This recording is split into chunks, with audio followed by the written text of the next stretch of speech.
Well, as I've said, I think the single most important and potentially worrying development over the course of the last day, and indeed the last couple of weeks, is the increasing global prominence of, yes, the Chinese president, President Xi.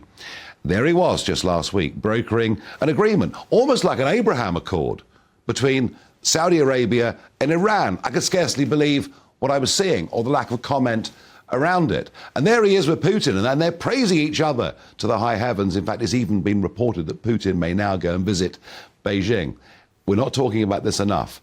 I fear our potential enemies are getting together. I wonder whether our stance over Ukraine is part of that. Well, who better to speak to on an issue of this gravity than Ambassador John Bolton, former US ambassador to the UN, and of course national security boss under Donald Trump. John, no one's talking about this big get-together over the last 2 days in Moscow. What does it mean to you?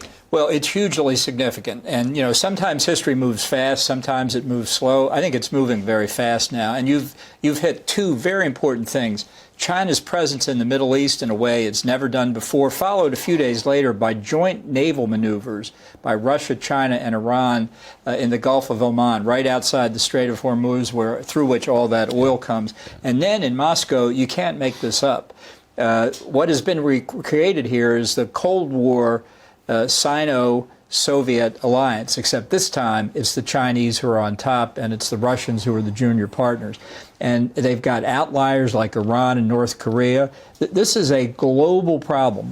This is not just a European issue. It's not just an Asian issue. No. It's a very new development that we're not thinking through. And South Africa appears to be in that camp now. And the big question is, where does India go? Yeah.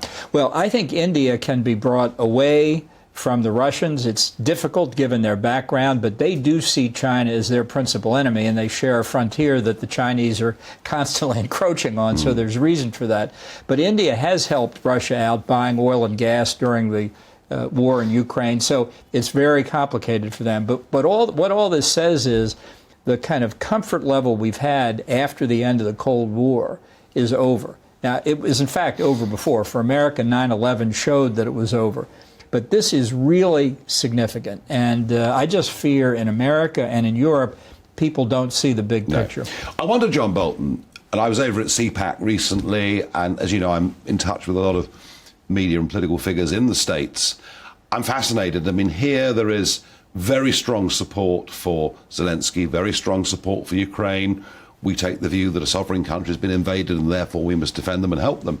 I sense amongst conservatives in America there is now a sort of reluctance to keep pouring money and arms into Ukraine. Is the West's, to date, support for Zelensky, is that in a way pushing our allies to get our enemies together on the other side? Should we be playing a less proactive role in Ukraine is really the question they'll ask you. Yeah, I think the answer to that is no. I think you've got to resist Russian aggression against Ukraine because the Chinese are looking at this very carefully. And if the United States, the United Kingdom won't resist on the continent of Europe, Beijing may well conclude we won't resist when they go after Taiwan. And is that what Putin concluded after the catastrophic withdrawal from Kabul? 100%. Both China and Russia saw that as a huge mistake by the United States, totally an unforced error. But I want to come to your point about pushing Russia toward China. This has been going on for quite some time. When I was going to Moscow, when I served in the White House, I said to the Russians, you're moving in the wrong direction. You're getting closer to China. This is going to work out poorly for Russia over an extended period of time. I got no traction at all. I made no converts to that idea. But there's no doubt the difficulty Russia's had in the war in Ukraine has forced them to turn to China, and China's going to take advantage of it. And that's not in our interest. Yeah. No, we put sanctions on Russia and they find new markets in China.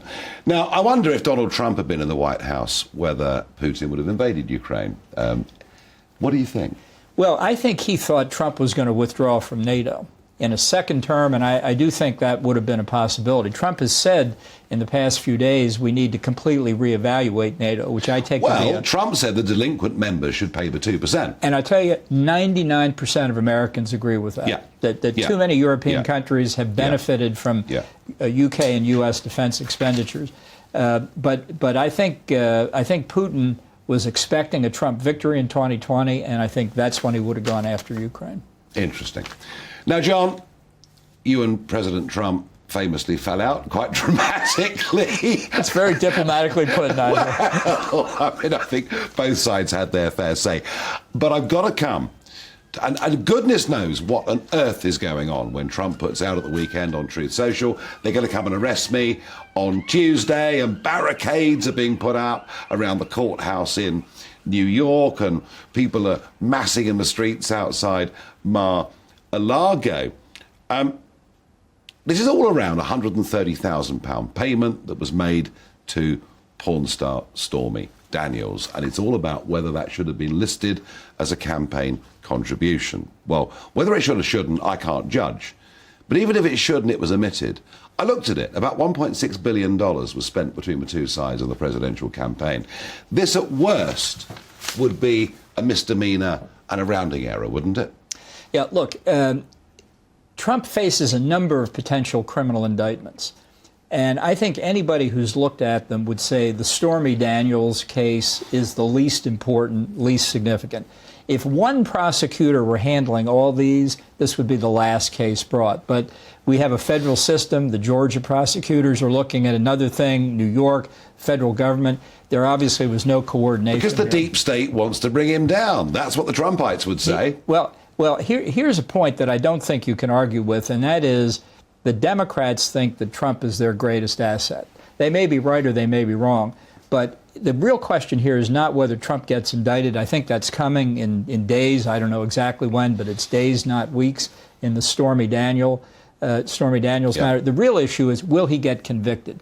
If he is acquitted, I think that will give Trump the Republican nomination and could elect him to the presidency.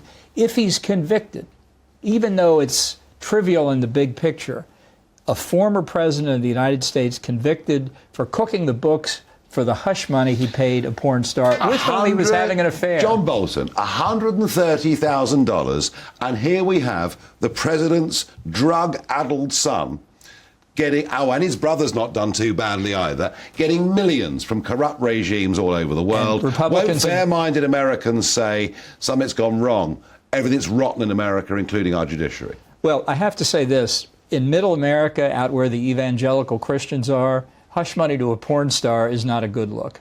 Not a great sell. I do buy that point, but you know what? Nor were the Bully Bush tapes, and yet they still voted for him in those states. Once for sure. Will it happen again? I'm wondering. There's no way John Bolton's ever going to come back on side with Donald Trump, but it's a pleasure to have you back in the studio. It really is, and discuss that really important issue.